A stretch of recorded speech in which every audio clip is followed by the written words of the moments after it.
topical news. I mean, we've all been following the SpaceX launch, basically, or not launch, rather, the IPO since Friday. The newest development in this IPO is Cursor got acquired. This was in the cards, I think, for a couple of months by this point. But they have received an all equity deal to buy the company within 3 business days of IPO, which is really exciting. We've had a lot of opinions on Cursor. I think we kind of like go back and forth on it. But Dame, I'd love to just kind of hear your first reactions. Yeah, congrats to the team. Right, this is, I guess, high level, the first kind of real example we have of like a truly AI native app going from kind of inception to acquisition for this kind of meaningful outcome. We've had other folks kind of get acqui-hired across the ecosystem and that kind of thing, but as far as built a standalone product, grew it to a bunch of users and really solid revenue numbers, and then sold for a major outcome. I do think there's some interesting layers to this, and we can kind of go by those in sequence. Number one, going back even like a year ago, it felt like Cursor kind of had a stranglehold on the industry with respect to all of the developers I knew were basically flocking to Cursor. They were leaving Yeah, whatever IDE they were, whatever IDE they were to add before, right? color, that was I think at one point the number I was seeing is that they were 40 to 50% of Anthropic's revenue, Yeah, um, exactly. which is very believable when you think about it. That the coding wave. I was watching a talk that like OpenAI's original premise before ChatGPT took off was make a coding agent, but obviously that didn't hit a mainstream ever. It was really Cursor that started the whole Yep. like tide of what we're watching right now. But anyway, you go on. No, really, really well said. That was exactly where I was going. Is they were reportedly as high as 40 to 50% of Anthropic's revenue. We were speculating on this podcast around, was it a danger for Anthropic to not control distribution? Lo and behold, enter Claude Code, and that paradigm completely flipped. I also saw some reports, on X, so take this for whatever grain of salt it's worth, that when Anthropic launched Claude Code, they launched it as a research preview or research tool to the Cursor team, meaning like Cursor asked about it and they were Oh, just like, oh no, don't worry about this. It's just a research tool.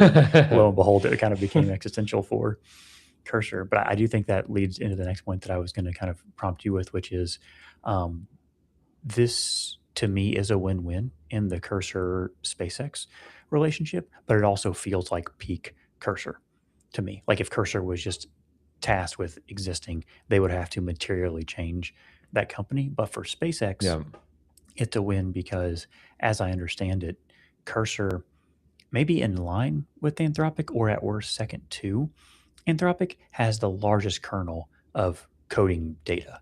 And so if we yeah. really do think coding is going to continue to be the killer app for these types of large language models, AI systems, then SpaceX just bought basically a ticket to call it second place. Yeah, the thing I'm finding, I think I kind of align with the general statement. There is I don't know where this information or this like paradigm kind of came from, but I was exposed to this one talk about a company that the way that they basically schedule like a yearly review with the whole board saying like, are we at a value maximizing point in the company's history, right?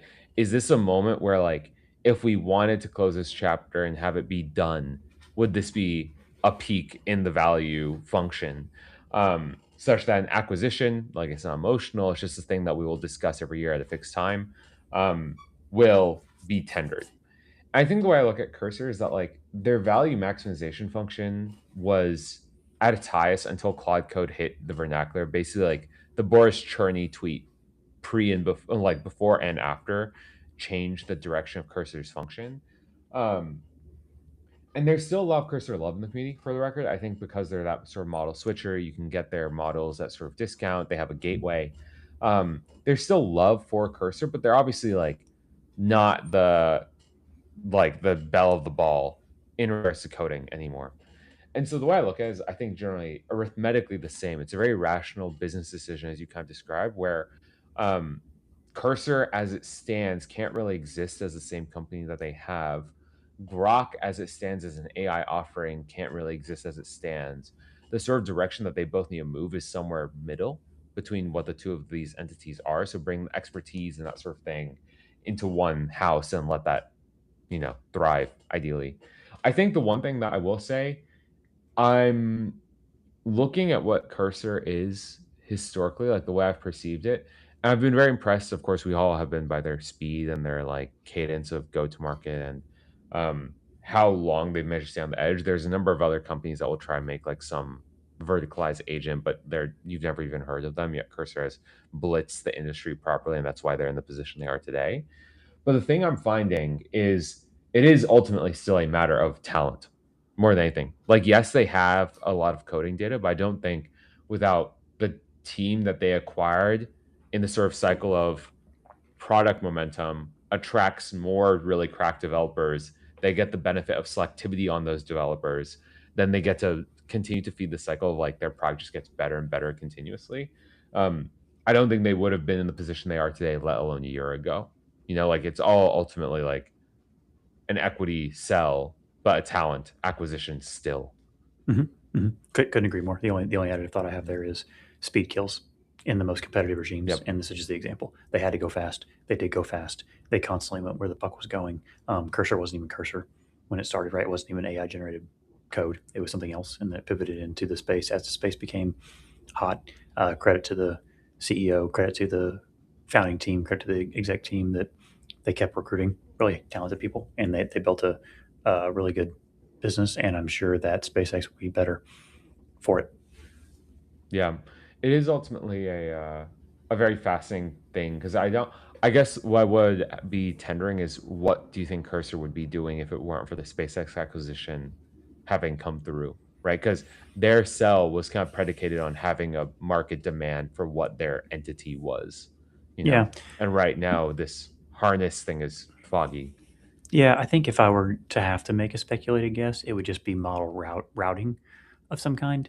Meaning, like if uh, they could kind of clone the Claude Code interface or the Codex interface, and they gave you third party access to a diversity of models, whether that be open source or um, Frontier from Anthropic plus Frontier from OpenAI. You could envision them as being kind of the abstraction layer for what you actually get is code output, and what you get running under the hood is the lowest cost possible with the blend of most sophisticated intelligence. Meaning, like you just put in your prompt that it routes it smartly to Fable if it ever comes back, Opus 4.8 if it doesn't, or some Kimi or Quinn open source Right. when you don't need, you don't need, again, as Shashi said many times, you don't need the flamethrower to like recenter the div, right? You do that with the cheaper model and then leave all of the more complex planning and reasoning to the frontier. Right. Do you think, I guess we'll keep the episode kind of briefish because I mean, this topic was, fairly curt. What do you think is like the takeaway for the average person building today? Obviously, this is a very successful outcome for both companies. We're watching the SpaceX IPO after 20 years of development. We're watching Cursor get acquired after, I guess, like maybe what feels like maybe 3 years in the vernacular. Like, what do you think is a wisdom you would impart for yourself and for others? Yeah, I think it's three parts. It's really a thoughtful question. I think in the first part, it is something that I kind of just stated a minute ago, and that is when you're playing in the most competitive arenas. That means if you're a startup founder that has ambitions to be venture backed, to build something of venture scale, speed kills, speed and momentum. It is a game of who can acquire resources the cheapest and the fastest. And the only way you can do that in those hyper competitive landscapes is by staying nimble, constantly learning and iterating as fast as possible. So again, kudos to the team for doing that. The second piece, I would say, for anybody that is thinking about building again in these competitive industries, venture back, that kind of thing, is the alliances matter. And so the reason that the acquisition of Cursor came about from SpaceX is they had a pre-existing relationship before it was time to be acquired. So that they were collaborative.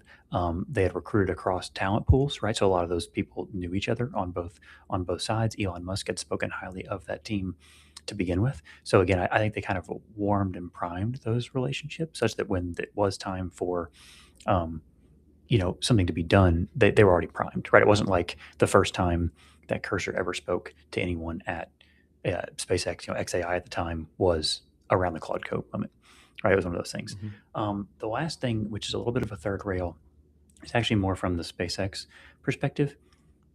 Uh, this idea of capital as a weapon is something that we've seen deployed across these hyper competitive industries, like most famously probably around like the Uber and Lyft debate, Mm, where um, when you can fundraise cheaper and faster than your competition. And again, I'm speaking about SpaceX specifically here, Elon Musk specifically, not from the Cursor side, but because Elon can do that, he can effectively pay a little bit of a premium to acquire the revenue, talent density, the training data, as we cited from Cursor, without adversely affecting his business.